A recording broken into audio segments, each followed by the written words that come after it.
Уште една сообраќајна несреќа со смртни последици се случи во близина на трговскиот центар Чаирчанка во Скопски Чаир.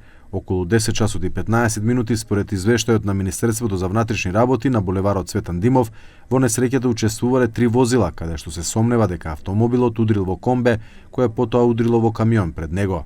Sipas dëshmitarëve okular, furgoni ka qenë i parkuar në korsitë e makinave dhe po zbarkonte mall për një market afër, ndërkaq vetura ka goditur atë furgon i cili ishte i parkuar dhe ai ka humbur ndjenjat në ato momente dhe stafi mjekësor ka konstatuar vdekjen e 75 vjeçarit në vend ngjarje. Учествувале патничко возило Мерцедес со скопски регистарски таблици, управувано од МД, паркирано комбе Фијат со кумановски регистарски таблици, претходно управувано од ХИ, кое пак по сила на ударот се придвижило и удрило во паркираното товарно возило МАН со скопски регистарски таблици, управувано од ЛС. Во тек е увид на местото на настанот под раководство на јавен обвинител од ОЈО Скопје.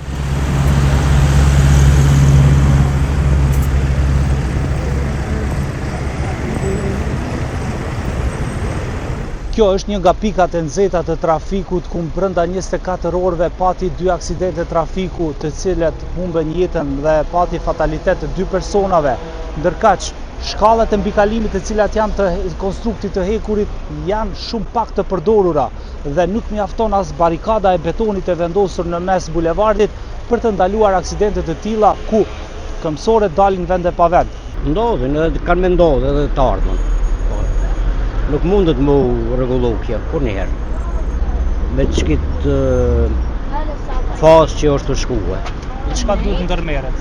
Si duhet? Çka duhet ndërmerret?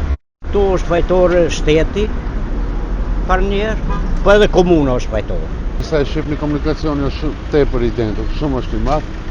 Me po kjo mbikalesa këtu është mirë, po ka fëmijë, ka plesh të cilët të kanë problem për me hip shkallëve. Edhe e vetë në zide shojnë aty me kalu pak ma forë aty ku e kanë lënë çelat, edhe pse është për këmbësor aty, po fatkesh ndodhin edhe ato. Инаку, ден предходно, во 2 часот и 30 минути по полноќ на истата локација се случила сообраќајна несреќа помеѓу мотоцикл Piaggio Beverly со скопски регистарски ознаки, управуван од 18 годишник од Скопје и електричен тротинет управуван од 14 годишник од Скопје. Мотоциклистот починал на местото на настанот од повредите, а неговата смрт ја констатирала итната помош. Во меѓувреме 14 годишникот се здобил со повреди кои биле потврдени во ургентниот центар при комплексот клиники Мајка Тереза. Обвинителот кој извршил увид на лице место во близина на трговскиот центар Чаирчанка известил дека 16 годишникот го управувал возилото без возачка дозвола и без заштитен шлем, како и со брзина над дозволеното.